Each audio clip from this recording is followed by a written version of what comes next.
অবশেষে আবারও বিএনপিতে ফিরলেন ব্যারিস্টার রুমিন ফারহানা।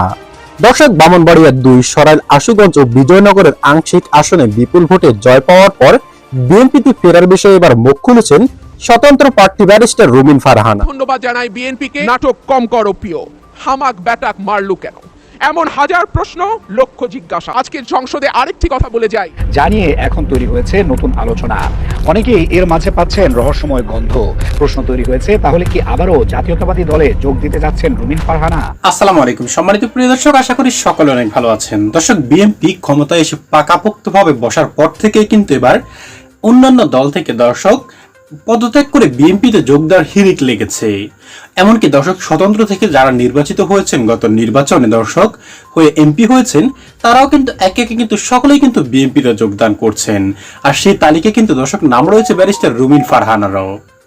থাকবেন নাই বা কেন, কারণ ব্যারিস্টার রুমিন ফারহানা তো দর্শক বিএনপির একজন নেত্রী ছিলেন। হয়তো মাঝখানে ঝামেলার কারণে দর্শক তিনি আলাদা হয়ে যেতে বাধ্য হয়েছেন। তবে এখন যেহেতু সুযোগ এসেছে দর্শক, সেক্ষেত্রে রুমিন ফারহানার নামটিও কিন্তু দর্শক এখানে শোনা যাচ্ছে। তবে রুমিন ফারহানা দর্শক কবে নাগাদ বিএনপিতে আনুষ্ঠানিকভাবে যোগ দিচ্ছে এবং কি কি শর্ত দিয়ে যোগ দিচ্ছে দর্শক, সেটার বিস্তারিত নিয়ে কিন্তু আমরা আজকে আলোচনা করব, যেটার কিছুটা অংশ বিশেষ দর্শক আপনারা ভিডিও শুরুতেই কিন্তু দেখতে পেয়েছেন। এবার দেখবেন বিস্তারিত। তবে তার জন্য দর্শক আপনাকে ধৈর্য ধরে সম্পূর্ণ ভিডিওটি একেবারে শেষ পর্যন্ত কন্টিনিউ করতে হবে, তবে কিন্তু সম্পূর্ণ বিষয়টির একেবারে বিস্তারিত আপনি ভালো করে বুঝতে পারবেন। তাহলে চলুন সম্মানিত প্রিয় দর্শক, কথা বাড়িয়ে আপনার মূল্যবান সময়টুকু নষ্ট না করে আগে আপনাকে সেই মূল রিপোর্টটি দেখিয়ে নিয়ে আসি। অবশেষে আবারও বিএনপিতে ফিরলেন ব্যারিস্টার রুমিন ফারহানা। দর্শক, ব্রাহ্মণবাড়িয়ার ২, সরাইল, আশুগঞ্জ ও বিজয়নগরের আংশিক আসনে বিপুল ভোটে জয় পাওয়ার পর বিএনপিতে ফেরার বিষয়ে এবার মুখ খুলেছেন স্বতন্ত্র প্রার্থী ব্যারিস্টার রুমিন ফারহানা। তার নির্বাচনী প্রতীক হাঁস কোলে নিয়ে সংবাদ সম্মেলনে এসে এক প্রশ্নের জবাবে তিনি জানান, তাকে বিএনপিতে ফেরাতে হলে তার সঙ্গে বহিষ্কৃত নেতাকর্মীদেরকেও দলে পুনর্বহাল করতে হবে। বিএনপির সাবেক আন্তর্জাতিক বিষয়ক সহ সম্পাদক এবং একাদশ জাতীয় সংসদের সংরক্ষিত আসনের সাবেক সংসদ সদস্য ব্যারিস্টার রুমিন ফারহানা ত্রয়োদশ জাতীয় সংসদ নির্বাচনে বিএনপির জোটের প্রার্থীর বিরুদ্ধে স্বতন্ত্র প্রার্থী হিসেবে প্রতিদ্বন্দ্বিতা করেন। এ কারণে গত ৩০শে ডিসেম্বর তাকে দল থেকে বহিষ্কার করা হয়। তার নির্বাচনী প্রচারণায় অংশ নেওয়ার অভিযোগে সরাইল উপজেলা বিভিন্ন ইউনিয়ন ও ওয়ার্ড পর্যায়ে ১০ নেতাকর্মীকে বহিষ্কৃত করেছিল বিএনপি। দলে ফেরা প্রসঙ্গে তিনি বলেন, আমাকে দলে ফেরাতে হলে আমার যে নেতাকর্মীদেরকে বহিষ্কার করা হয়েছে তাদেরকেও বিএনপিতে ফেরাতে হবে। নিজের নির্বাচনী লড়াই প্রসঙ্গে তিনি বলেন, আমার জার্নিটা কঠিন ছিল, কিন্তু আমার চেয়েও কঠিন ছিল আমার নেতাকর্মীদের জার্নি। আমি যদি আজকে না জিততাম আমায় হয়তো আবার ঢাকায় ফিরে যেতে হতো, আমি আমার পেশায় ফিরে যেতাম। আমার এতগুলি কর্মী সবে বহিষ্কৃত হয়ে গেছে। ১৭টা বছর যারা এত কষ্ট করেছে, এত শ্রম দিয়েছে, তারা ঘরে ঘুমাতে পারে নাই, তারা কেউ কষ্ট রাখে নাই মনে, সবাই খুশি। এই ভালোবাসার ঋণ কিভাবে শোধ করব আমি? প্রসঙ্গত, বিএনপি জোট সমর্থিত প্রার্থীকে ৩৮,০০০-এরও বেশি ভোটের ব্যবধানে হারিয়ে বিজয়ী হয়েছেন স্বতন্ত্র প্রার্থী রুমিন ফারহানা। হাসপাতিকে তিনি পেয়েছেন ১,১৮,৫৪৭ ভোট। তার নিকটতম প্রতিদ্বন্দ্বী জুনায়েদ আল হাবিব খেজুরগাছ প্রতীক নিয়ে পেয়েছেন ৮০,৪৩৪ ভোট। তবে দলে ফেরার বিষয়ে রুমিন ফারহানাকে যে শর্তগুলি দিয়েছেন সেগুলি অনায়াসে মেনে নিতে প্রস্তুত তারেক রহমান। কারণ দলের প্রাণ হলো নেতাকর্মীরা, আর তারা যদি দলে ফিরতে চায় অবশ্যই তাদের আমন্ত্রণ জানাবে বলে মনে করেন বিএনপির চেয়ারম্যান ও প্রধানমন্ত্রী তারেক রহমান।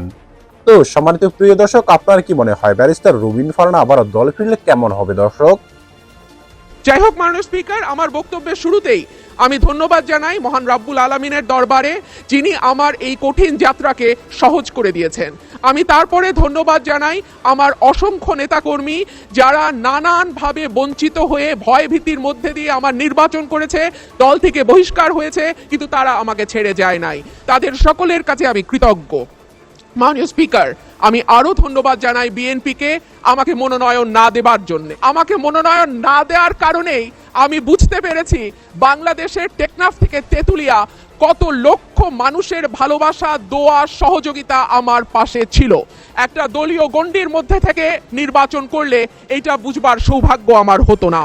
মাননীয় স্পিকার, আমি গভীর শ্রদ্ধার সঙ্গে স্মরণ করি দেশনেত্রী, ৩ বারের সাবেক প্রধানমন্ত্রী বেগম খালেদা জিয়াকে, যিনি আমাকে স্নেহ দিয়ে রাজনীতিতে এনেছিলেন, এবং আমি বিশ্বাস করি তার অপূর্ণতা এই সংসদে কোনো দিন পূরণ হবে না। মাননীয় স্পিকার, হাজার মানুষের আত্মত্যাগ, তার ফসল হচ্ছে আজকের এই সংসদ।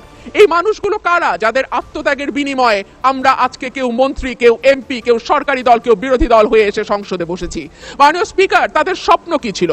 তারা জানতো তাদের এই আত্মত্যাগের বিনিময়ে তারা কিন্তু কেউ মন্ত্রী হবে না, এমপিও হবে না। তারা ছিল সাধারণ মানুষ, একেবারে খেটে খাওয়া সাধারণ জনগণ বাংলাদেশের।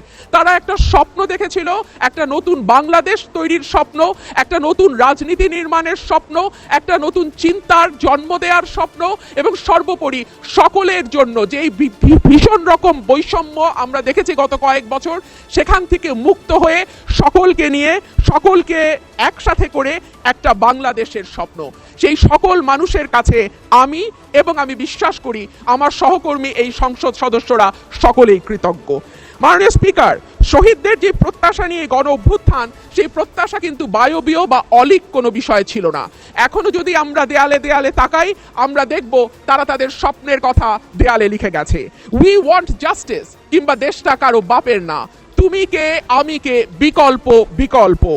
আসছে ফাগুন, আমরা হব দ্বিগুণ, শোনো মহাজন আমরা অনেকজন। Change the rules, be a voice not eco.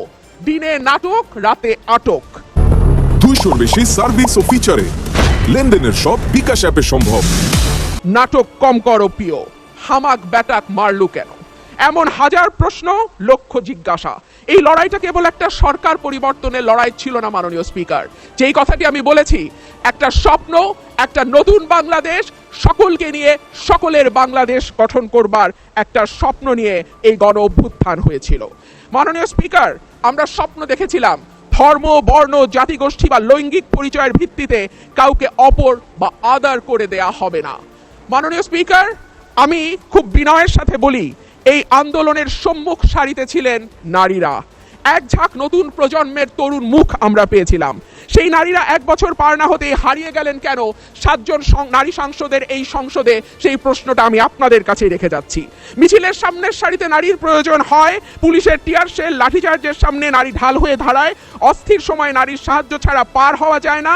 আর সবকিছু যখন ঠিক হয়, তখন নারী হয়ে যায় ট্রোলের বস্তু। নারীর পোশাক, নারীর চেহারা, নারীর কথা, নারীর হাসি, সবকিছুই তখন হাসির খোরাকে পরিণত হয়।